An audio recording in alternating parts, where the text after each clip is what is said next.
Бәрі жақсы ма? Жұмыстан келдік. Сол үшін настроенияларың жоқ па? Типа бар үміттерің менде ма қазір? Тілеген жұмыстан келдік, бірдеңе қылмасаң осылай отырамыз деп тұрсыңдар ма? Так, қараңдар, енді мен орысшаға да шығамын, қазақшаға да шығамын. Орысшада андай болып келеді. Біз в целом нормальнымыз и так, тілеген. Чуть-чуть бізге настроениеміз құрып тастамасаң болды. Қазақшада, бля, біз жұмыстан келдік. Мен шаршап отырмын. Күлдіртсең күлдірттің, күлдіртпесең мен басқа шаруаларым бар. Так, келгендеріңізге көп рахмет. Мен YouTube'да бұрыннан жасап жүрген қыртқан әңгіме деген 2-3 жыл бұрын өтірік сала берген ғой. Соны қазір уже көрермендер біледі. Әй, мынау барайық наған деп келетіндей деңгей бар. Жасайып жалғастырайын деп шештім. Бұл жоба қандай жоба? Импровизациялық стендап, яғни біз просто бір-бірімізбен сөйлесеміз, бір-бірімізбен танысамыз, әңгіме айтамыз бір-бірімізбен, ешқандай осуждение жоқ. Ұялмай, қысылмай, бір-бірлеріңізден ұялмай әңгімелессек болады. Я қарсы емессіздер ғой. То есть қайда келіп отқандарыңызды білесіздер. Егер біреу нақты чисто өсек тыңдау үшін келдім, вообще сөйлесуге желанием жоқ, тілеген мен бетіме қарама дейтіндер болса, тоже қолдарын көтерсін. Солардан бастаймыз сразу. Так, ладно, рахмет. Одан кейін, пожалуйста, міне микрофон бар менде. То есть біз сіздердің звуктарыңызды таза жазылу үшін микрофон алдым.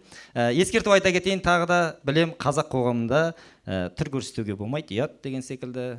То есть бір түрлі әңгімелер айтасыңдар. Сол себепті микрофон бар, бірақ камера жоқ. То есть сіздердің түрлеріңізді ешкім түсірмейді. Хорошо, тек қана менің түрім түседі.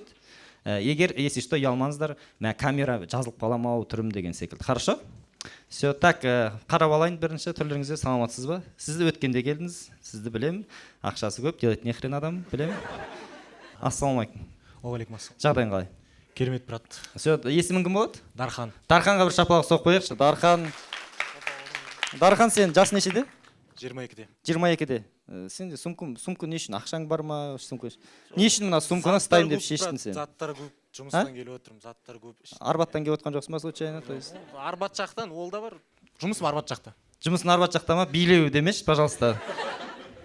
Билеу де бар ішінде. Ау? Так, жақсы. Қай жақтансың? Өзің туралы кішкене ақпарат бере кетсең. Батыс Қазақстан облысы Орал қаласынан. Орал қаласы. Шапалақ ұрама деген негізі. Мен де шапалақ күткем. Но көріп отқандай, қазір осындай аудиториямен жұмыс істейміз. Жұмыстан келіп отыр бәрі. Шығармай қой қолдарын. Не? Болды. Сен жақсы, давай. Кімдермен келіп отырсың? Айналаңда достарың? Досым, ағамның подругасы. Қош келдіңіздер, сіздерге саламатсыздар ма? Так, жақсы. Сен қазір Арбатта өзіңнің бір тірліктерің бар айналысатын. Арбат жақта, иә. Арбат жақта. Арбат жақта. Не тірлік ол? Кішкентай балдарға видео түсіреміз, мысалы көп деген андай разный нелер туралы, салт дәстүрлер туралы деген сияқты. Сендер кішкентай балаға білім ретінде өздерің арқылы видео түсіресіңдер, чтобы олар көріп, салт дәстүр деген осындай, осындай салт дәстүр екен ғой деген секілді. Ақша табасыңдар ма осыдан? Жақсы дүние келіп жатыр, иә? Все, жақсы. Қошеметтерін соқып қойыңыздар. Все. Ағаң, то есть сіздер уже үйленгенсіз? Үйленбегенсіңдер, әлі жүрсіңдер. Қанша болып жүргендеріне? Мен бес шығар енді, брат. Жоқ, сен жаңа жеңгемді, жеңгесімен дедім, брат. Сіз саламатсыз ба? Бере саласыз ба? Қалыңыз қалай, жағдайыңыз қалай? Жақсы, шүкір. Есіміңіз кім болады? Қазына. Қазына.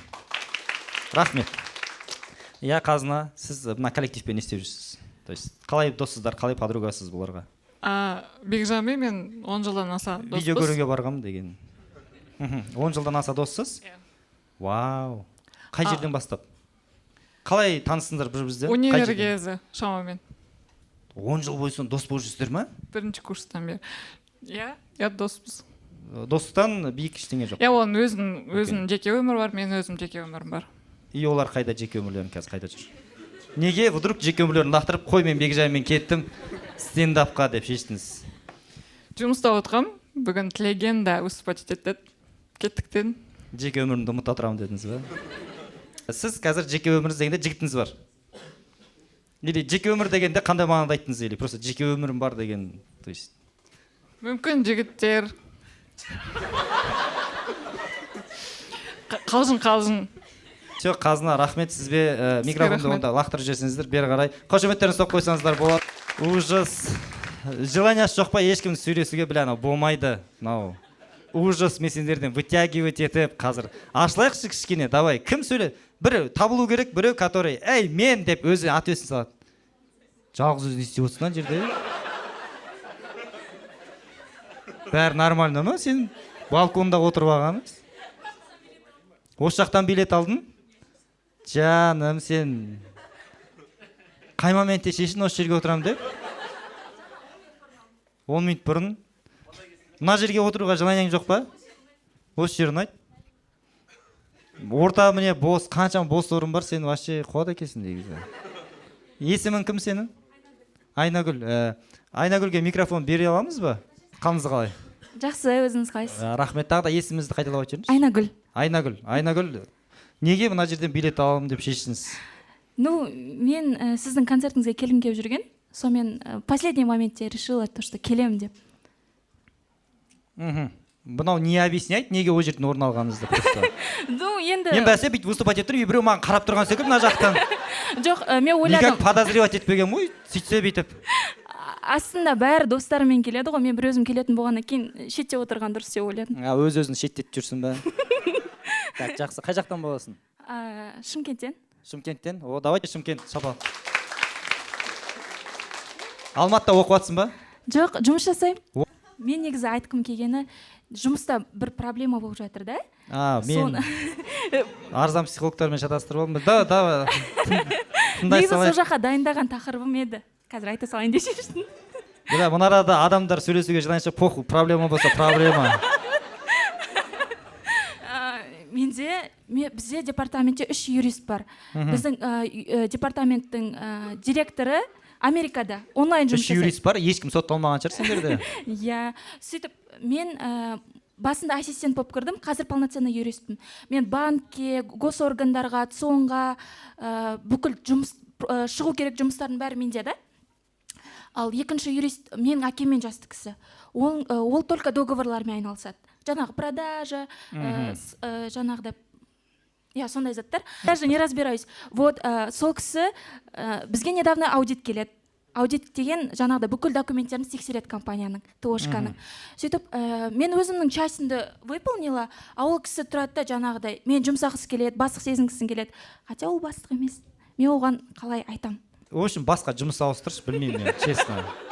Мен вообще проблема шеше алмаймын негізі ше. Өзім көріп тұрсың ғой, адамдар сөйлете алмай проблема болып жатыр ма мына жерде. Все, рахмет, айналайын саған. Бірақ жерге түсем десең, ол проблема шешіп бере аламын, хорошо? Тағы бір қызық история бар. Біле, сен. Мен қуанып тұрмын, что сен маған сөйлесіп жатсың. Мен хотел бы әртүрлі адамдар дәл осылай сөйлегенін тоже. Бірақ историяны айтып бер. Негізі мен осы неге ТОшкаға кіргенге дейін сотта істедім. Сен өмірің бәрі жұмыс екен ғой, иә? Сол сотта істеп жүрген кезде бір 2004 жылғы қызбен подруга болдық. Сөйтіп ол қыз білмеймін енді андай жігіт адамдардың вниманиесін қатты жақсы көрді. И ол хатшылардың бастығымен сөйлесті одновременно. Потом магистрға оқуға келеді бізге судьяға. Сол магистранттармен сөйлесті. Потом айтишник бар, айтишникпен тоже сөйлесті. И она совмещала 8 жігітпен кездесуді. Қазына емес па аты случайно? Жігіттер деп айтқа бет просто, может, білмеймін ғой, может. Деген қыз, сөйтіп...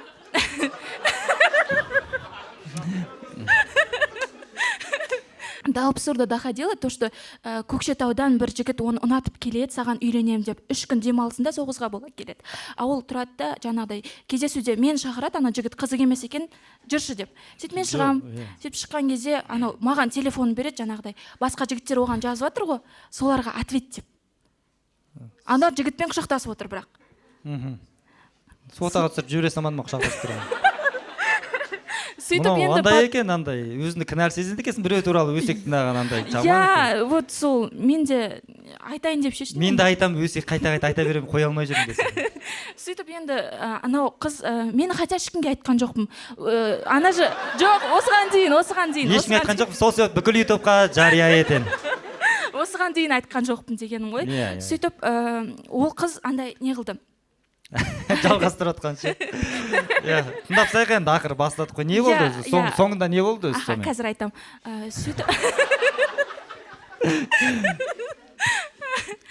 Шымкенттікі ғой андай күшті әңгімен күшті айтады ше бүйтіп майын тағамыз.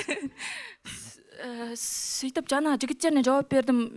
Обедте оның каждый жігіттің историясын тыңдап отырдым. Енді подругам, единственный подругам болды ғой. Сөйтіп күндердің бір күнінде ол қыз, короче, корпоратив болады. Корпоратив болған кезде мен оған айтам, коллегалардың ішінен бір жігітті қатты жек көрем. Сонымен араласпашы деймін. Потому что ол маған айтты, то что біз хатшылармыз ғой сотта. Сөйтіп хатшылардың ішінде мен мынанша қызбен жаттым деп сөйтіп айтқан маған. Мен айттым, именно сол жігітпен сөйлеспе дедім. Потому что Неше рет хат жіберген ол? списогына кіріп кетесің деп солай предупредила ее как список айкиға ма? Иә, сөйткенім ол именно корпоративқа мені алдап сол жігітпен құшақтасып келеді. Сосын мен қасыма отырмайды, мен ана қызға орынды орын алғам, короче, қасымнан. Сөйтіп мен қатты ренжідім ол қызға, сөйтіп сөйлеспей қойдым. И недавно маған жазып тұр, то что сен мен сыртымнан жаңағыдай жігіттермен жүрдің деп әңгіме айттың дейді. Хотя мен олай айтқан жоқпын. Соған менде Вообще айтқан жоқсың сен? Иә. Қазір бірінші рет айтып тұрсың ғой? Сол қазір. Как она так могла вообще? Ну енді мен айтпаған затыма мені виноватый қылып қойды да. Хотя енді решила то, что мен де айтып беремін. Дұрыс. Все, қошеметтерін соғып қойыңыздар. Все, рахмет. Жазықсыз адамды қалай кінәлауға болады вообще? Ужас. Вот, пожалуйста, қалыңыз қалай, жағдайыңыз қалай. Мына жаққа микрофон берсеңіздер. Просто мен түрлеріне қарап отырмын ғой, кіммен сөйлесуге болады деп. Ассалаумағалейкум. Уағалейкум ассалам. Қалыңыз қалай? Жақсы, шүкір. Өзіңіз қалайсыз? Шүкір, жақсы, рахмет. Есімің? Марат есімім. Маратқа бір қошеметтеріңізді соғып қойсаңыздар. Мен биология пән мұғалімі болғам.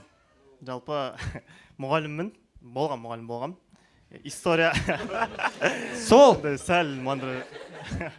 Неге болғасын? Жақсы сұрақ. Жақсы сұрақ тілеген Серік ұлы. Жақсы сұрақ. Жалпы соңғы моменті туралы осы шығатын моментім туралы айтайын дегем негізі. История сол туралы. Мұғалімдігімнің. Өте қатты шаршап жүрмін мұғалім болып. Мұғалім таңдап қойғаннан кейін болу керек екен да. Грантты оқығаннан кейін. Сөйтіп мұғалім болып істеп жүрем. Одан кейін 3-ші тоқсан болады. Жыл бітпей қойды. Одан кейін тұрамда балаларға барамда айтам. Енді сыныптарда оқыту қиын болып кетті. Сосын балаларға бардым да айттым, жігіттер, жаңағы сыныпқа барып айттым. Қанша бір Instagram аккаунт ашамыз, қанша подписчик болады, сонша секунд қана сабақ оқимыз деп айттым. Сен қара, сен айттың, қанша подписчик болады, сонша секунд оқимыз дедің. 4 подписчик болды, 4 секунд оқып, кетіп қалып отырыңдар ма? Иә, бұл биология сабағында 4 секунд оқып, қалғанын жібере салдым балалар. Соған айттым, бля, мынандай мұғалімізге керегі жоқ дедім ма? Директорге айтып саған, не болдың сен? Завучтың директордың көзіне түстік, сөйтіп. Конечно, 3 секундтайын балалар шығып қайтып баратса, мұғалім қоғамы, инновация деген сайын ауырады екен ғой. Сондай, тура сондай заттар естідік. Бірінші күні 0 секунд оқыдық. Одан екінші күні 3 секундтай болды ғой, 4 секунд па, сөйтіп. Жоқ, 20 секунд болды, балалар қайырымдылық жасап маған жазылды. Бәрі. Сен өзінің инстаграмына кім подписчатся? Жаңа аккаунт аштым да, соған деймін да. Марат, сен бәрі нормально ма сен? Қазір не істеп жатсың сен вообще, Марат? Одан кейін бірақ қызық болды, басында жаңа директорлар бәрі ұрыс естіп қалдым біраз, андай завучтардан да. Адекватно директорларын қолдап тұрмын конкретно.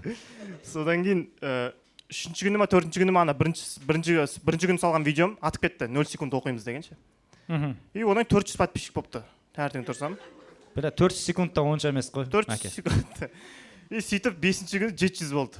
Сөйтіп андай қосылып, соңында бізге Асхат Аймағамбетов жазылды, 20 күннен кейін. И содан кейін Нұрлан имам сөйтіп андай 35 күннен кейін, күнде оқып отқаннан кейін, бізді президенттің нелері шақырды. Осыны проектті президентке түсіндіресің деді. 35 күннен кейін. Мен оны президентке түсіндірдім. Сен бет алды андай бір просто бір онша емес идеяңмен президент жаққа дейін кетіп қалдың ба? Иә, сол қызығы сол болды да. Аха. Президент жақтың адамдар не деп айтты саған? Сол айтты, мына идеяң қызық екен деді. Бірақ больше жасама деді ма? Мынау қызық екен, больше жасама. Сөйтіп оқушылармен эксперимент етпей қой деді да, одан кейін қазір мұғалімдерге семинар өткізумен айналысам. Не істеймен? Семинар өткізумен айналысам. Қалай тезірек жұмыстан сипат етуге болады деген семинар ма? Қандай семинардың тақырыбы қандай? Соған ұқсайды жаңағы, балаларды түсіну туралы. Альфа поколениямен жұмыс деген. Вот, міне мынарда отыр ғой. Видео түсіріп береді конкретно саған. қалай сен жұмыстан қайтып бара жатқанын түсіріп береді саған. Есікті ашып бүйтіп кіріп қалайсыңдар 4 секунд тұра тұрайық давайте деп түсіріп бересіңдер ғой жігіттер. Иә. Жалпы Қазір не істеп жатсың? қазір негізі осы семинарлар өткізіп жүрдім да, потом өзіме бір ой келді. Мен Астанада өткізіп жүрдім негізі. Ол жақтан шығып кеттім сосын тағы да. Одан Алматыға көшіп келдім осында и ойладым менің аудиториям осы. Аудитория дегенде менің нем стендап шығар дедім да, и бұйырса жақын арада МАК деген мұғалімдердің анонимді клубы деген осындай өзіміздің шоуымызды жасайын деп отырмын осында. Все, рахмет, қошеметтеріңізді соғып қойсаңыздар. Мәке, сен, то есть курсында қазір бір белгілі бір топиктер бар, который сен сахнаға шығып айтып бере алатын, иә? Иә, негізі. Айтып бере аласың ба қазір сахнаға шығып? Қайсысын айтып берейін? Бір 2 минут. Мен білмеймін ғой сенде не бар. Бір 9 секундтық бірдеңен бар шығар? Осы кейс бар негізі, секунд оқимыз деген. Все, давай онда осын шығып айтып берсен. Түсінейік сен не айтып жатқанын ел жұртқа. Может, адамдар көріп, енау жақсы екен деп подписать етеді саған. Шығасың ба? Жақсы. Давай кел. Все, давай Мәке, 9 секунд деді ме жаңағы қалай жұмыстан кетіп қалуға болады дегенді? Қайттан айтып берейін ба сонда? Жаңа ештеңе жоқ па онда? Жаңағы сияқты ғой, жаңағы жалғастыра беруге. Все, давай халыққа қарада, давай айтып бер. Жақсы. ютубтан адамдар көретін. Дауысым естіліп тұр ғой бәріне. Естіліп тұр. Бұлар шапалақ соқпай, оларға сондай өзі. Ұра бер, қарама. Реально. Енді мен стендапқа бірінші рет келіп жатырмын. Бірінші рет дегенде осыған дейін келіп жүрмін, бірақ сахнада шығайын деп қойылым қояйын деп жатқанымыз бірінші рет. Сол үшін қойылым деймін.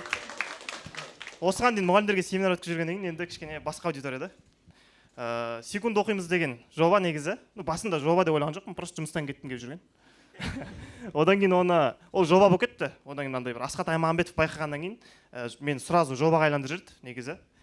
Кәдімгі Астанаға сразу шақырып алды. Қазақстандағы топ 10 үздік жоба деген. Мен директор түсінбей жатыр. Сол мына жаққа қарап айтшы сен.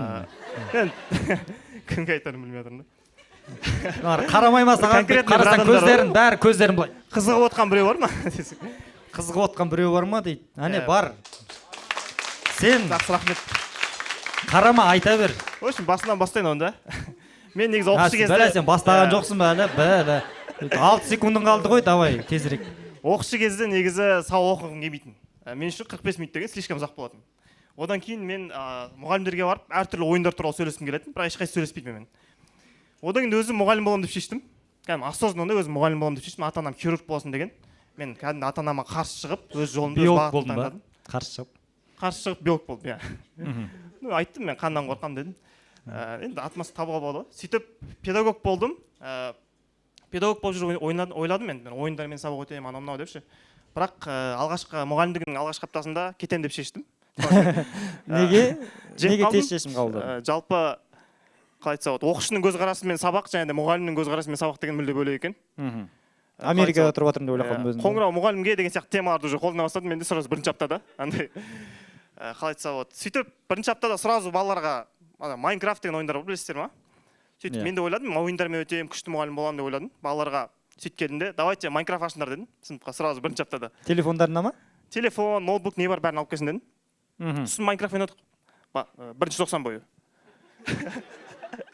Сөйтіп мен де сабағыма өзім мен геймер болдым да қатты. Өзім немді ашып қойдым да Майнкрафттың ішінде биология өттік. Сөйтіп прям бүкіл бір серверге кіріп? Иә, бір серверге кіріп, кәдімдей оказывается шетелде Minecraft Education Edition деген бар екен. Майнкрафттың екінші нұсқасы, соны тауып алдым. Сөйтіп балаларға бірінші 90 бойы сабақ өттім Майнкрафтпен. Бұны директорлар білді ма? Басында білмеді. Все, Мәке, көп рахмет саған. Рахмет. Микрофонды алып қалайын. Мен, может, даже қуаныштымын, что сен кет қалдың биологиядан. Рахмет. Давайте тағы да Мәкеге бір қатырақ шапалақ соқпайық. Залда басы бос бір жігіт бар ма? Өз жалғыз келіп отырған жігіт, қызы жоқ. Немесе қыз, который басы бос бар ма? Саламатсыз ба? Сәлеметсіз. Сіз басыңыз бос, е? Иә.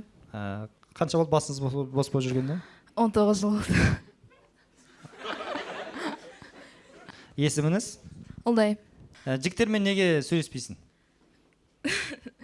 Бір травма алып қалғам, содан кейін. Қандай травма? Неге зайбал? Айт бер, қандай травма? Айта ғой, Олдай. Негізі ұялам айтуға. Ұялып айт берші просто. ладно ұялып айтайын. Мен соңғы рет өзіме ұнайтын жігіт, мен андай адаммын да. Мен бір адамды жақсы көрсем, ұзақ уақыт жақсы көремін. Солай дұрыс қой, енді махаббат деген сондай, бір адам жақсы көресің, ұзақ уақыт жақсы көресің. солай бір баланы ұнатып жүрдім, сосын Мектеп кезінен ба? мектеп кезінен Аха, сосын солай ұнатып жүрдім. И алдыңғы жылдың жазында сөйлесіп жүрдік, солай болып сөйлесіп жүріп, мен оған признаться еттім, содан кейін екеуміз сөйлеспей қалдық, болды. Ол сені ұнатқан жоқ. Иә. Сен оған айттың да, зато қазір басың бос. Все, басы бос жігіттер бар ма? Шапақ соқсыншы, дәп қазір. Сен бірақ қызбен келіп отырсың. Подругасы, подруга жалғыз айтуға қалай қарайсың? Например, мысалы, вдруг қазір мен микрофонды беріп сөйлесіп қап, ұлдай деп, ол сұрап отыр да өзі как раз. Да? Просто можно, да? Вдруг это скроет ваши чувства, и вы такие, ты не просто друг мне, деп. Бойым ондай. Все, ұлдай, рахмет саған. Сен қай жақтансың? Ақтау. Ақтау, мама, все, пожалуйста. Артындағы жігітке микрофон бере қоясың ба, ренжімесең? Ақ футболкада отырған жігітке.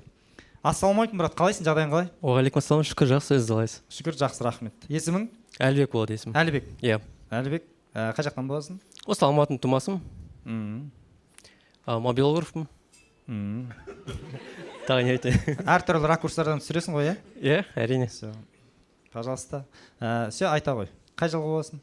93-ші жыл болдым. 93? Иә. Жанында подругаң. Иә. Екеуің қалай подругасыңдар? Ол да контент-мейкер, екеуміз бір сферадамыз. Екеуің да мобилограф, видео түсіресіңдер. Иә. Все, жақсы. Араларында тек қана коллегалық достық. Иә, дәл солай. Қанша болды коллега дос болып жүргендеріңе? 2 жылдан асып кетті ғой. 2 жылдан асып кетті ме? Иә. Бірде-бір рет сезімдерін білдірген жоқсыңдар ба? Жоқ. Все, жақсы. Сен қызбен танысуға в целом қарсы емессің. Иә. Все, открытыйсың. Олдай, сен жүрегің бос па или бос емес па? Ана жігіт қада кетті ғой, болды, ешкім жоқ қой. То есть в целом, как будто бы. Сен қай жылғысың? Ой, 19-дар қай жылғы? 2000... Бәлә, не, саған. Әлбекке никак сен қимайын пока, нет. Давайте былай істейік.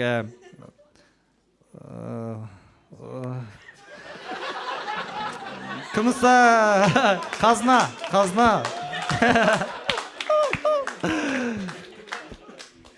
Жігіттердің қатарына тағы да біреу плюс жасауға қалай қарайсың? Қазна. Ну видишь, жігіт жоқ қой. Енді ты сама начала же. Қара, қазна, сен қазір басың бос. В целом, как будто бы сөйлесуге болады адамдармен. Неге? Не кедергі саған жігіттермен сөйлесуге? Ешқандай жауап жоқ. То есть, в целом, просто сен отрицаешь, но жігітпен сөйлесуге болады. Неге бұл жер? Неге? Мынау қара, толып тұрған сексуальный жер. То есть, все прям идет к тому, чтобы біреумен танысу керек. Давай просто сөйлесіп көреміз. Просто танысып көреміз. Мен просто қазір олар туралы ақпарат білемін. Саған вообще жігіттер, қандай жігіттер ұнайды? Бір үш қасиеті, который осындай жігітімнің бойында табылғанын қалаймын деген секілді. Қандай қасиеттер жүр? Технарлар, кибербезопасность деген секілді ма жаңағы? Или биологиядан 3 секундта съебаться. Қандай саған? Қандай жігіттер? Технар, сосын? Нақты бір мамандығы болу керек. Нақты мамандығы болу керек? Иә. Все, жақсы. И потом? Человеческие қасиеттері, может, тоже. Қарапайым. Қарапайым. Иә. Андай өзінше емес. Вип қазақ емес. Әлбек ұқсамайды вип қазаққа. Әлбек жай қазақ. Сосын? Әлбек мамандығың қандай? Шығыстанушы дейді. Восток, пожалуйста, дело тонкое. Ау? Гуманитарий. Жақсы, потом тағы да? Соңғысын айтшы, давай, қазына. Өзіммен жасы не үлкен? Сен запростарын бір түрлі екен. Ондай адам жоқ па? Өзіммен жасы не үлкен, и қарапайым қазақ. Вип қазақ емес деген секілді. Білмеймін, вип қазақтар мына жерде жүрмейді шығар, мына жерде. Менен басқа ешкім жоқ қой. Так, ладно, все. Брат, ассалаумағалейкум. Сен басың бос қой, е? Е? кім сөйлеп отыр? Вот мен вот міне көк футбол артында микрофон, Қайырлы кеш. Кім? Бөлі жігіттер талас кеткенше микрофонға епа. На түрі өте жігіттер много, оказывается, сразу. Мен көк футболка деген, но брат, давай, сен де үшеуің де басың бос қой жігіттер. Иә. Танысайын сендермен. Есімің кім, брат? Сағыныш. Сағынышқа бір шапалақ соғып қойық, пожалуйста. Сағыныш, қай жақтан боласың? Алматыдан боламын. Алматыдан боласың. Иә. Технарсың ба? Технармын. Физмат оқығам. Пожалуйста. Физмат? Физмат, иә. Все, жақсы. Қанша болды істеп жатқанына? Бірақ технар болып істеп жатқан жоқпын. Старший юристпін. Старший юрист? Иә. Жасың 50-ге келген жоқ қой? 50-ге келген жоқ әлі. Все, жақсы. 50-ге келген жоқ. Бізде істеп жатқан жоқсың деген керек жоқ. Әйтеуір тұрақты жұмысың бар қазір? Тұрақты жұмысым бар. Технарсың? Қарапайым жігітсің ба? Вискидің орнына пиво кесе бола ма? О, бәле мынау. Қарапайымдылықты вискимен деп тұрсың ба сен, типа? Бәсе былай ішіп отырсың. Енді әңгіме айтайын деген ғой кішкене. Все, жақсы, қарапайымсың. Әзілге жақын. Жақсы жігіт, ашық. Все, жақсы. Басым бос. Қай жылғысың? 93. 93, мама. Тамаша. Самым расцвете сил қазір. Иә. Оқ, блин, ужас. Желкесіне қарады қыздың байынан. Типа, где она деген секілді. Вот он, я здесь. Кустарына андай. Шөптердің арасына бүйтіп шықты ғой бойдан. Иә. Все жақсы. Охотада жүрсің ба қазір? Жоқ, охотада жүрген жоқ. То есть андай махаббат іздеп, болады. Семья құру деген әр жігіттің басында бар ғой. Ойланып жүрсің так, деп. Если возможность болса, любой жерде танысуға дайынмын деп жүрсің. Все жақсы. Соңғы рет отношение қай уақытта болды сенде? Корпоративқа дейін.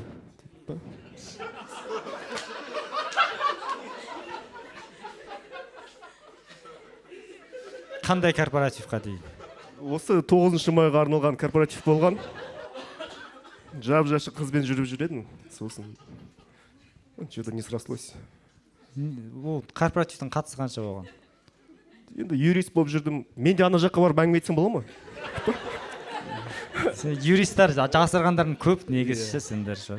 Опасныйсыңдар бұны. Сол. Несчастный бірдеңе ма андай бір оқиға? Ұсталып қалдың ба бірдеңе болды ма? Не болды? Ұялма, айт сен ешкім азып жатып. Давай, былай істейік. Корпоративқа жап-жақсы барып едім, жұп болып. Корпоративтан кейін, білмеймін. Жалғыз қайттың ба? Жалғыз қайттым, иә. Ол қыз қайда? Не болып қалды? Өсектер кетті ма? Білмеймін. Сен осы емес па, хатшы қыздармен сөйлесіп жүрген? Сен емессің ба? Сол. Все, Сағыныш, рахмет саған. Рахмет сіздерге. Все, алдында көк футболкада отырған жігітке берсе, Сағынышқа бір шапалақ соғып қойсаңыздар. Сағыныш, пока. Сағыныш бар, мына жақта Әлібек бар. Ассалаумалейкум. Алейкум ассалам, сәлеметсіздер ме? Өзім мал дәрігері болып істеймін. Опа! Как раз. Технармын. Бір қызық оқиға айтып берсем, дұрыс естіліп тұр ғой бар ол? Иә, бәрі жақсы естіліп тұр. Мен жаңағы малдың төлдеуін және санын көбейту сайын сонымен айналысам да. Малдың санын көбейтумен айналысасың ба? Қалай ол типа? Давай. Төлдеу кезінде. Майшаны ұстап тұрасың ба бойынан? Біз керекті гормондарды саламыз да, сосын қошқарларда бір жұмыртқасын байлау арқылы және гормон салу арқылы біз әрқашан малдың төлдеу кезінде ең 100%-дық есеппен екі қоз туатындай қылдырамыз. Давайте бір қошеметтерін соғып қойыңыздар. Сосын соған қатысты бір оқиға болған менде. Менің бір жақын досым бар, аты Сағыныш емес қазір айтамын. Жасы үлкенде 30-дан асқан. Ол өзінің бір досымен бәсекелескен екен. 40 жаста кімнің көп баласы болады деп. Сосын алдында отырып... Сосын өзінің бір жұмыртқасын байла қойды. Соны сұрап жүр енді, қалай екіден туса болады деп. Бірақ жаңа қанында, ДНК-сында екіден туу деген жоқ оларды. Оны анықтауға бола ма? Типа егіз тууға болады, тууға болмайтын анықтауға бола ма? Адамдарда ол тұқым қуалайды. Жаңағы екіден туу. Ал малдарда жаңағы гормон және бір жұмыртқаны байлау арқылы қолдан істесе болады. Сонда получается, қара, міне екеу. То есть екеуіне наоборот екі ұрық бармайды, то есть біреуін байлап тастау керек па, чтобы екеуі бару үшін? Біреуін байлап тастайды, сосын оған қан жүрмейді. ол сосын мүлдем істемей қалады. Бірақ сол қошқар номер 1 қошқар болады.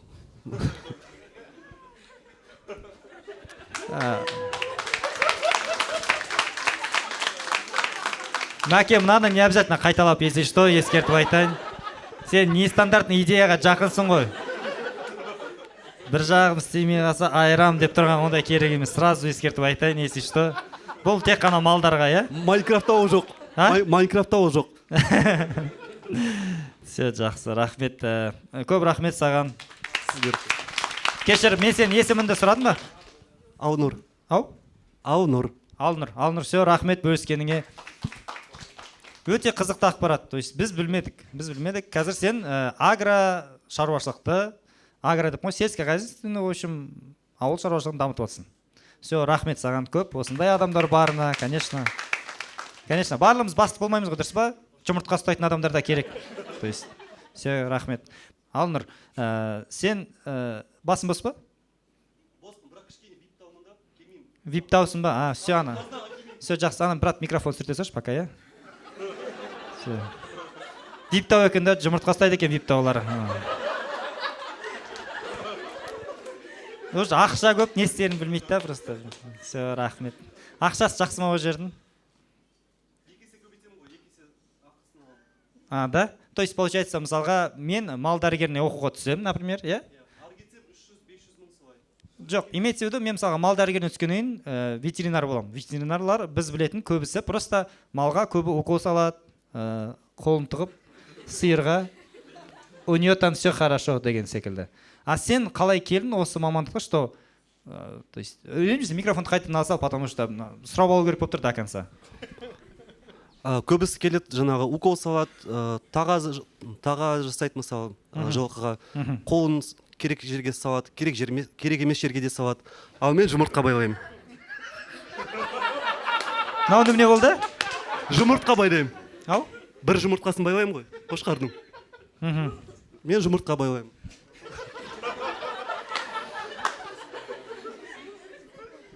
Жоқ, қалай келдің деймін да соны. То есть, қарап тұрып, бәрі қол салып отыр ғой, мен бір жұмыртқа байлайын деп. Қалай келдің, то есть? Ол былай болған кезінде бір үлкен жақсы қошқарым болатын. Ол қошқардың бағалары жақсы болады. Жақсы қошқар, жақсы тұқым береді, меринос. Күндердің бір күнде қасқыр келіп шабуылдайды да, бір жұмыртқасын жаңа тістеп қояды екен. Сосын оны қан ақпасын деп мен байлап тастағам. Сосын содан бастап сол қошқардан әрқашан екеу-үшеу қозылар туылады. Сосын мен ойладым, жаңа анализ жасадым. Ол неге байланысты? Бірінші рет барында қасқыр секілді тісте көрдім. Бірақ оған тапқан жоқ. Все, байлағаннан дедім да, байлап тастадым десе. Все, жақсы, рахмет. Енді түсіндік. Все, енді түсіндік. Жандағы жігітке бересіз, міне жанында отырған жігіт. Ассалаумағалейкум, қалайсыз? Жағдайыңыз қалай? Есіміңіз кім? Жаслан. Жасланға бір қошеметтеріңізді соғып қойыңыздар. Жаслан, сіздің Алнұрдың досысың. Иә. Вот, қалай қарайсың бұл жұмыртқа байлағанына? Негізі жақсы. Бәрі жақсы. Да, негізі өзім де сұрағам, соны болмайды дейді да, тек малға дейді. Менде номер 1 айғыр болғым келіп енді. Да, сен үйленгенсің бе өзің? Да. Үйленгенсің? Иә. Қанша жыл болды отбасы құрғанына? 3 жыл болды. 3 жыл болды ма? Иә. Все, рахмет, қошеметтеріңізді соғып қойыңыздар. Қалай екен отбасылық өмір? Жақсы, Алдиярдың, да, көмегімен. Алнұрдың көмегімен бәрі жақсы, шүкір. Все, жақсы. Алнұрдың көмегімен бір түрлі екен ол. Байлап берді ғой енді, айғырлық. Иә, все, түсіндім. Давай, екі балам бар. Жұмыртқаның темасын жабайық болды. Так, все, бәрі өмірінде бәрі жақсы ғой. Керемет. Сен немен айналысасың? Мен Қазақ Телекомда жұмыс істеймін. Қазақ Телекомда? Иә. Бля, неге интернет дұрыс істемейді? Сол ғой, иә. Мен демалып жатырмын. Бір жұмыртқан байлап бірдеңе істесеңдерші, бастықтарыңның ба. Все, рахмет саған. Сен шаршадың ба, неге дұрыс істемейді деген сұрақтан? Жоқ, шаршаған жоқ, бәрі жақсы. Жоқ, имеется в виду, жұмыста саған бәрі неге Қазақ Телеком дұрыс істемейді деген сұрақтан? Жоқ, мен негізі интернетқа қатысым жоқ, мен финанс жағынан. Ақша жағынан? Ақша жағынан. Ақшаны аласыңдар ба, интернет жоқ? Ақша қай жерге келді, қай жерге кетті, дұрыс жұмсады ма, дұрыс жұмсамады ма, біреу ұрлап кетсе соны табу, сондай. Тауып не істейсіңдер? Жұмыртқасын байлаймыз. Все, рахмет, қошеметтеріңізді соғып қойыңыздар. Көп рахмет. Мына жерде алдың қатарда паралар отыр екен, мына жерде. Ассалаумағалейкум. Ассалаумағалейкум, қайырлы кеш. Қалыңыз қалай, жағдайыңыз қалай, қолыңызды алайын. мынандай қолдарды алу керек. Қалыңыз қалай, жағдайыңыз қалай? Жақсымын есен. Бүгін айтатындар сен барлығы әзіл.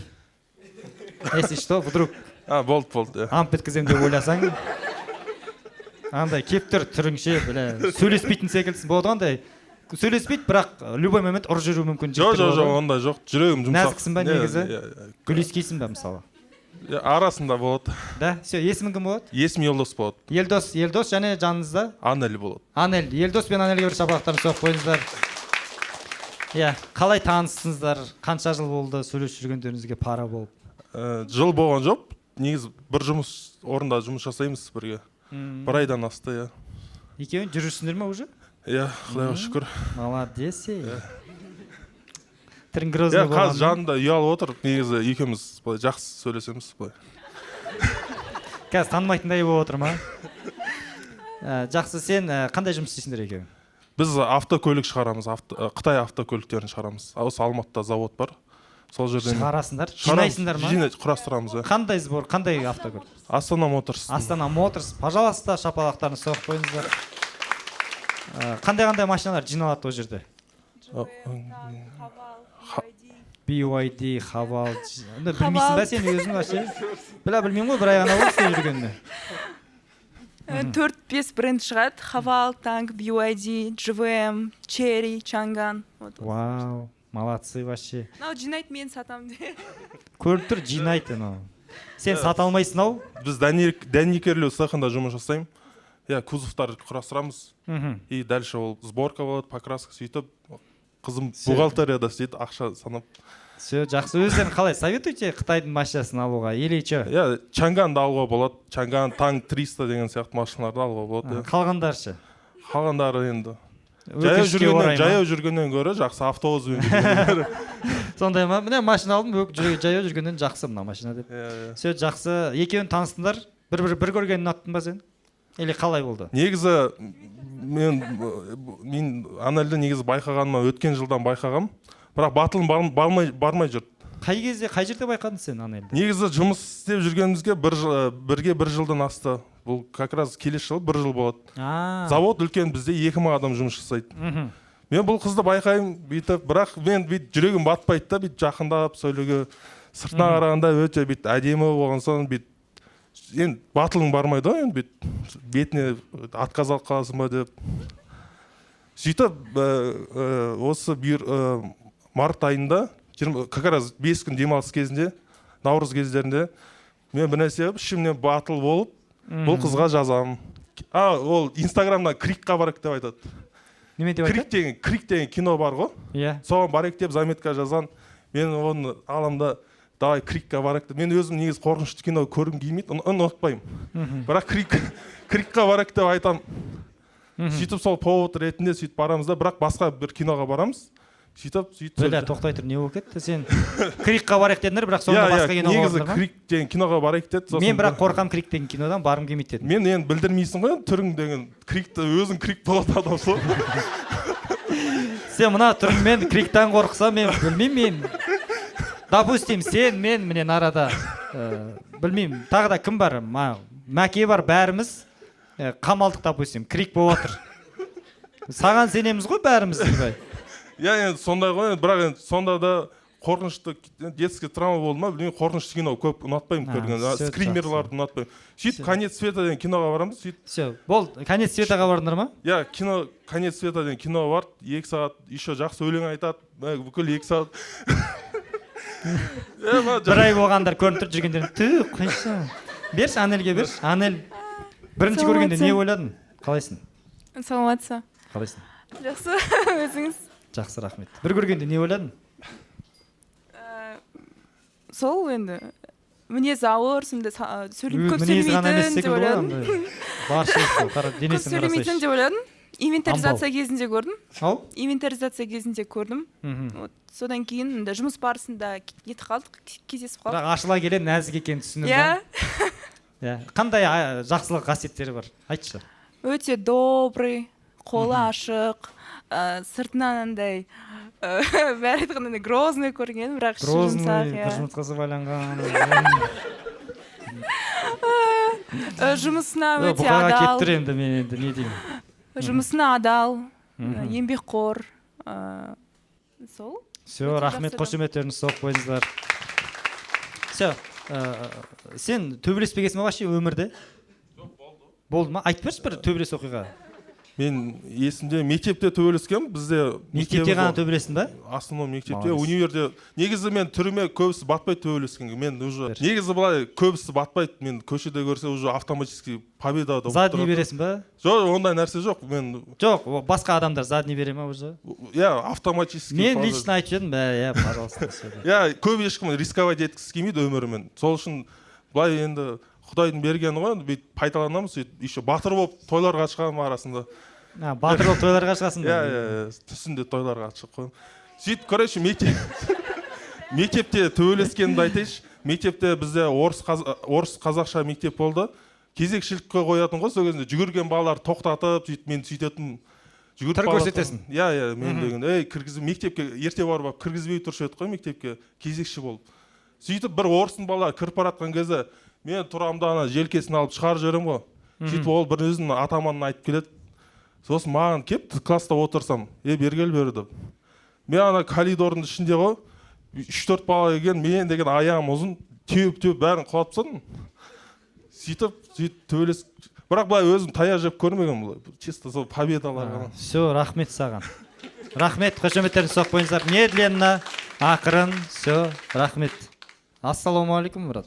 Уағалейкум ассалам. Қалайсың, жағдайың қалай? Жақсы, өзіңіз. Көзінде очкимен андай. Күшті отырсың да. Рахмет. Есімің кім болады? Есімім Жасұлан. Жасұлан. Жасұлан, нешедесің? 22-де. 22-десің ба? Да.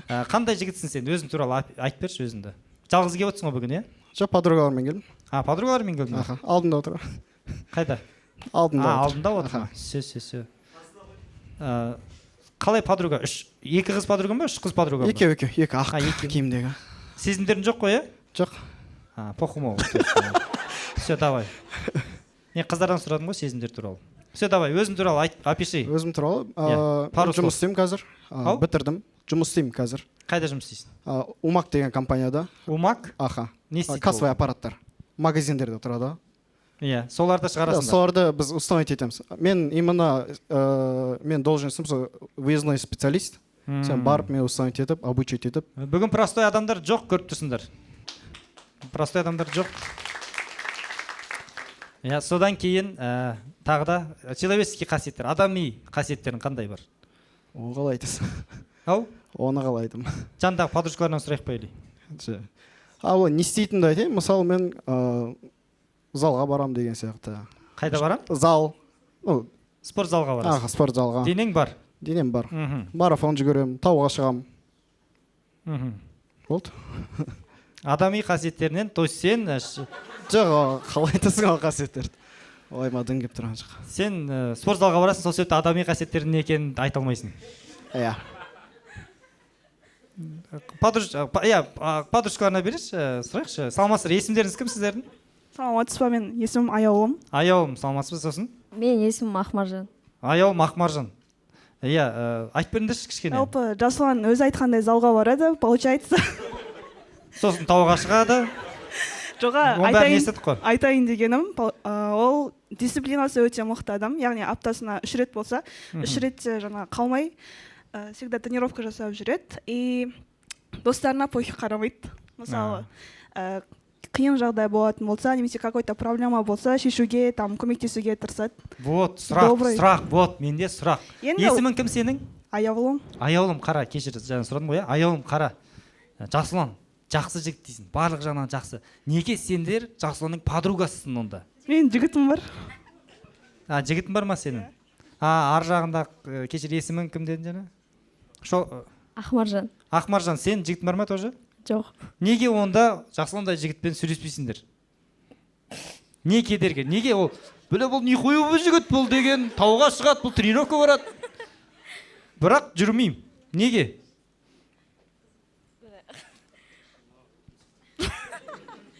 Сезім бар ма негізі еле? Жоқ, Құдай сақтасын. Давай, Құдай сақтасынға толығырақ тоқталайық. Жақсы жігіт реально, бірақ жігіт ретіне қарай алмай, досым ғана. Вот, неге осындай проблема менде? Неге менде деп ғой, сенде неге осындай проблема? менде проблема емес, менде сұрақ. Неге қыздар жақсы жігіт, бұл андай жігіт, бұндай жігіт, бірақ мен бұған жігіт ретінде қарай алмаймын деп неге осылай істейсіңдер? Кім жауап береді бұл сұраққа? Кімде жауап бар? Жігітте проблема? Неге олай ойлайсың? Торымыз болуы мүмкін? Білмеймін, түріне қарасаң мачо ғой, көп көрдім. Сен тормышсың ба или? Жәкеге бір Жасұланнан сұрайық. Жасұлан, неге сен мысалға жандағы қыздар сенімен жақсы жігіт дейді, бірақ сенімен жүргілері келмейді, Құдай сақтасын дейді? Неге? Bir жұмыртқан байланған ма? Неге сенде ондай? Жасұлан? Білмеймін. Білмейсің?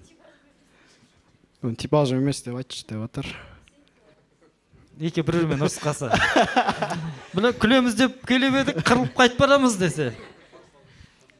Все, Жасұлан, сен негізі көрдің ба мәселе қайда? Қыздар айтады, сен менің типажым емессің дейді, қыздар саған айтады. Сен қандай адамсың, сен соны білу керексің да, чтобы сен өзіңе сай типажда қыздарды таңдау үшін, өзіңмен сөйлесу үшін. Сен қандай адамсың мысалы? Жаңағы ақ көңіл, мына арада бір жігіт айтты, мен вип қазақпын кішкене, маған андай, мен келмеймін дейді. Біліп отыр, өзінің бағасын біліп отыр, мына арада отырған жігіт. Сен ше? Қандай жігітсің? Бәлі мынау торымызға келеді екен. Сен сөзің жаны бар кішкене. Айт. Жұмысқа адал. Жұмысқа адал, біле сен. Сен өзің туралы вообще ойланбағасың ба? Адами қасиеттерін ойланбағасың ба? Тренировкада ғана тек ең бастысы жуан қол болса болды деп тұрсың ба? Неге сен адами қасиеттерін ойланбағасың? Айтшы өзің туралы. Мысалға мен өзімді айтайын. Ақ көңілмін. Тіке айтам. Бірақ адамдардың сезімін ойлайма, тіке айтып болғаннан кейін. Одан кейін өзімді андай зерттеген ғой енді. Мысалға. Бірақ жүрегім жұмсақ. Мысалға. Сен қандайсың? Дәл мен секілді айтып бер давай. Біз екеуміз ұқсайтын сияқтымыз брат. Сен маған подкаст өтіп деген жоқ. Сен өзіңнен адами қасиеттеріңді айт дедім мен саған. Менде мысалы жұмыста болады, бәрі сәл сыпайы сөйлейді. Білән, неге бәрі жұмыс? Жәке, мен сені не отстану? Адами қасиеттерін. Ойлан, адами қасиет.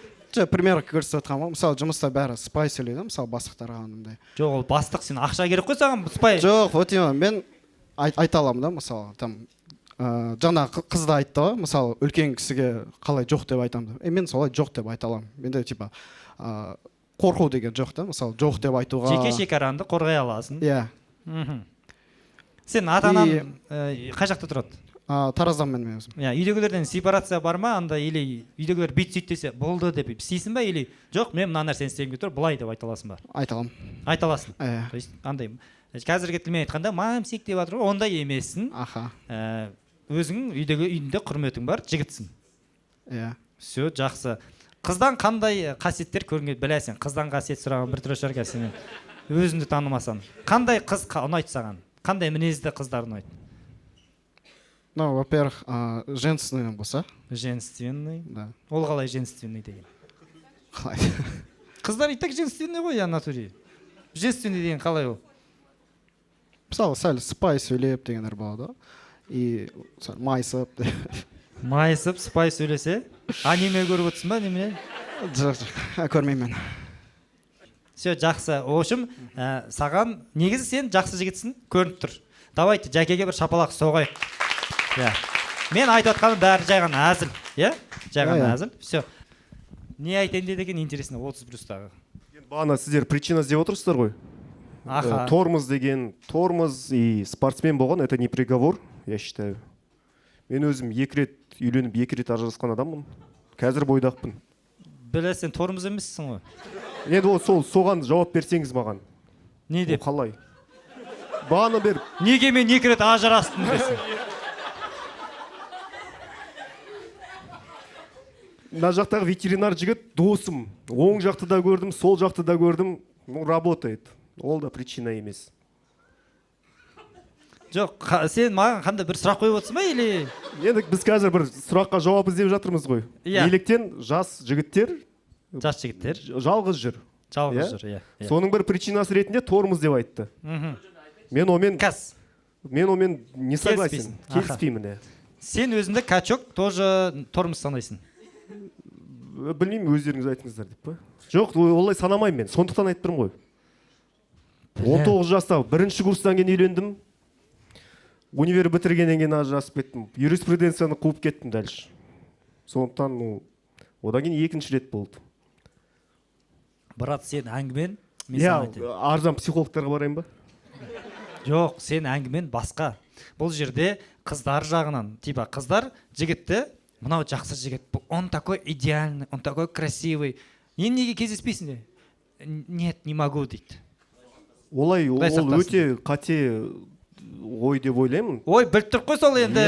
Соны айтып отыр қой, неге олай екен деп енді. Как минимум 2 рет үйленіп ажырасуға болады.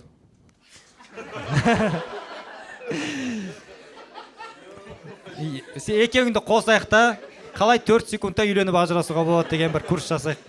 Все, рахмет саған, ойыңмен бөліскен, это вообще было прикольно. Брат, микрофонды алшы.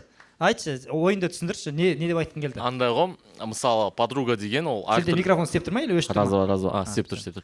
Подруга деген разный болады. Мысалы, менің подругаларым көп негізі. Көп дегенде 3 қыз бар өзі. Олар бірақ андай болады, песочницада өскен. Кішкентай кезде дворда бір песочницада бірге құм жеп дегендей болады. Андай 5 жасында, 4 жасында. Сонда өскен подругаларым до сих пор да. А мына қыздар как будто просто ол қыздар мысалы, менімен осы жаққа келсе, өйтіп айтпайды да, типа Құдай сақтасын деп. Получается, они типа некрасиво болып қалды да. Сондықтан да олар олай дос емес да, получается. Жоқ, ол прикол. Олардікі прикол. Тем более қыз бен жігіттің арасында достық жоқ. Жоқ, бар, неге жоқ? Бар ғой. Қыз бен жігіт жоқ. Жоқ, мен өзім дос болғаннан кейін мен айта аламын бар деп да. Кім досын? Дос қыз бар ма? Бұл кісі емес. Бұл кісі емес. Басқа есімі кім? Айта берейін ба? Ләззат. Ләззат пен баняға бардың ба? Арқасы сіпердің ба Ләззаттың баняда? Жоқ, дос болса. Арқасы қытырлаттың ба былайынан? Ол болды мектеп кезде. Кому вы заливаете? Достық? Кімде достыққа сенбей шапақ соқсыншы? Қыз бен жігіттің арасында достық жоқ. Кім достыққа сенеді қыз бен жігіттің арасында? Мен айтайын, ол просто дос бола алмайтын жігіттер мен қыздар бар да. Ау? Дос бола алмайтын жігіттер мен қыздар болады да. Олар андай да, олардың ойларында может быть андай чуть-чуть пошлые или романтические мысли вот мешают да. Мәселе көрдің бе қайда? Мәселе қайда? Вот, қара, например, допустим, кешір, брат, есімің кім? Абдулла. Сенің есімің? Алмат. Допустим, Алмат, сен Абдулламен доссың. Жақсы. Давай, ойланайық, доссың, иә? Иә. Сені Абдулламен. Жаман бір ойлар мазалай ма? Дос болсаң? Жоқ. Неге мазалау керек ол? Вот. Доспыз ғой өйткені. Жоқ, қызбен де дәл солай қараса болады. Жоқ, допустим, мен, например, мені нашар адам деп қабылда. Мен андай жаман ойлар мазалайтын адам деп қабылда мені.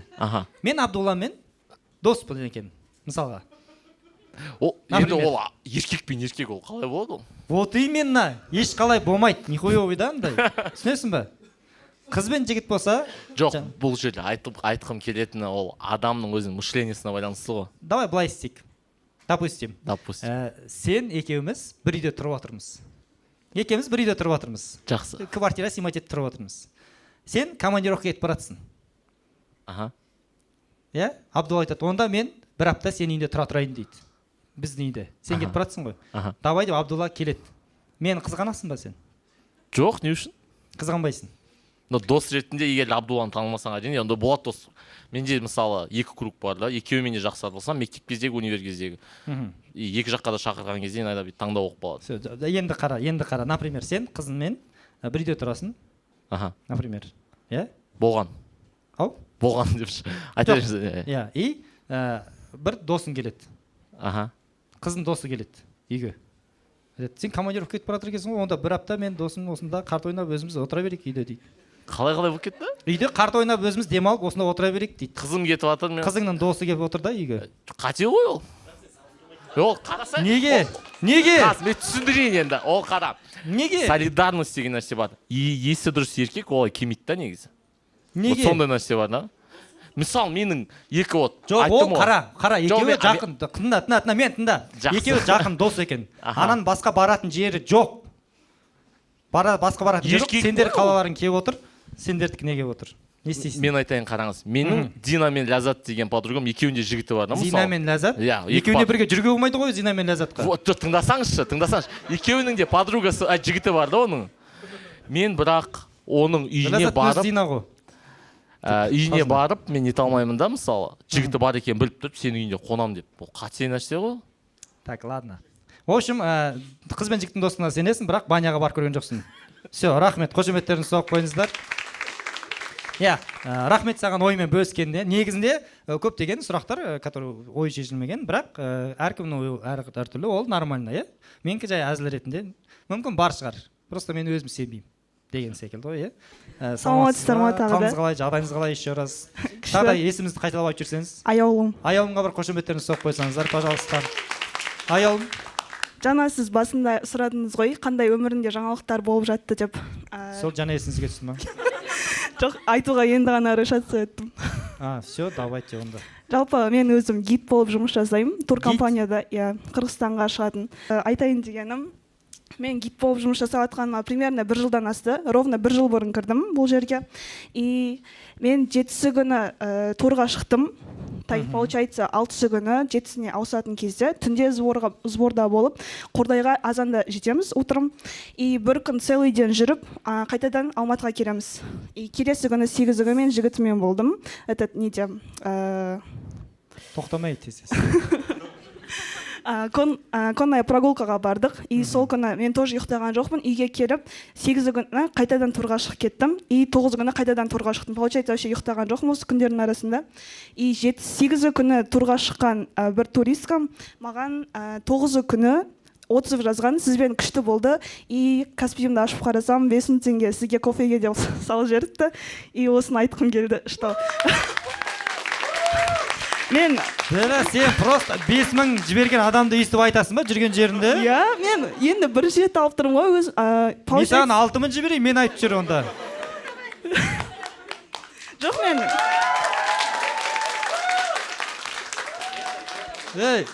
жоқ егер жүрген Каспиімде ақша жоқ екен ғой жоқ мен аударып айтасың ба мен жүрген жерінде айтып жіберсем конечно айтамын жіберейін онда саған мен просто тыңдасаңыздаршы 1 жыл бойы гид болып жұмыс істеп жүрдім да и бірінші рет сондай не аламын қалай еді алғыс ретінде сондай аламын что мен жұмысымның бағалы болғанын түсінемін соған қуанып қалдым мен чиви саған адамдардың берген разылығы маған деген ризашылығы былайша айтқанда иә енді саған сұрақ қандай жаңағы рекламировать етіп айтып кете аласың чтобы мына жердегі адамдар сенімен барып қайтайық дейтіндей қандай нәрселер айта аласың жалпы турда жүрген кезде бізде міндетті түрде Қырғызстан туралы барып жатқан жеріміз туралы информация айтылу керек бірақ маған информация айтқан қатты ұнамайды туристер мындай қатты активный болған ұнайды маған там билеп өлең айтып если сіздер сондайды жақсы көретін болсаңыздар менімен бірге барсаңыздар болады все рахмет бірақ заранее 5.000 теңге дайындап қою керек саған барғанда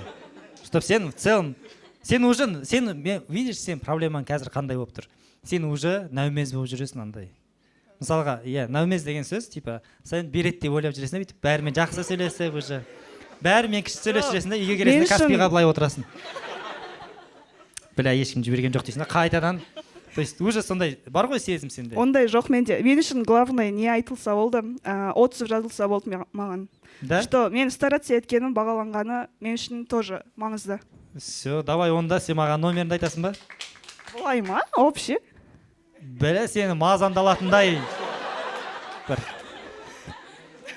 ондай емес енді давай айта саласың ба жарайды давай 776 аха все саған мен аяулым чтобы сен вообще басты айналып қал үшін 10.000 жіберемін саған все міне пожалуйста жүрген жерінде ау не дедің түсті ғой иә саған иә түсті ғой иә рахмет көп все пожалуйста шығармашылық табыс тілеймін сізге осылай айтып жүр иә бәрін гидтана айтып жатқан кезде вот міне біз Қазақстанда тілеген стендап жерінен шығып барамыз, қазір Қырғызстанға баратырмыз деген секілді айттық жүр, хорошо. Все, қошеметтеріңізді соғып қойыңыздар, көп рахмет. Құрметті достар, келгендеріңізге рахмет. Біз қазір бір күшті этаптан өтіп жатырмыз. Біз қоғамға шыққанда барлығымыз всегда ел жұрттан ұялып, бәріміз бүйтіп отырып, ойбай артық сөйлеуге болмайды. Сондай этапта жүрміз қазір, бірақ қазір ақырын осы жобалардың арқасында менің ойымша барлығымыз еркін ұстап, өзімізбен ойымыздағы нәрсені айтып, ұялмай, қорықпай жүретін уақытқа жетеміз. Барлықтарыңызға көп рахмет, келгендеріңізге шын жүректен алғысымды айтамын. Сіздерге рахмет. Келесі кездескенше қош сау болыңыздар. Рахмет.